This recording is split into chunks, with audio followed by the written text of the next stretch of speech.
Traditioneel waart de eerste autocross van het seizoen op Pierskesnijn in Wolsum bij Blauwhoes verrieden.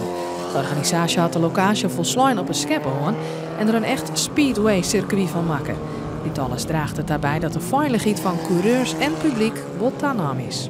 Wij hebben een heel soort in. Wij crossen hier al meer dan 30 jaar en ik heb je zelf 16 hier crossed. Maar we hebben nu alles ompakt. We hebben sletten net meer, we hebben er een boarding omheen. Dat is van de coureurs en het publiek en dat is veiliger. Ja, en de coureurs blijven altijd rijden. Dus hij is nog een stokker en die maat ramt die even eruit. Dan kiest even naar de boarding en kiest weer achter hem om. Dus dat levert een stuk spektakel op zelf. Ik heb het idee dat autocross weer groeit en groeit en groeit.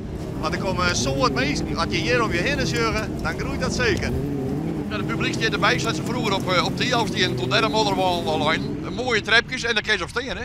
Ja, dat is toch geweldig. Zo weer het inderdaad hier ik. En hier is gewoon plakjes, genieten van de cross, patatje erbij of een biertje erbij.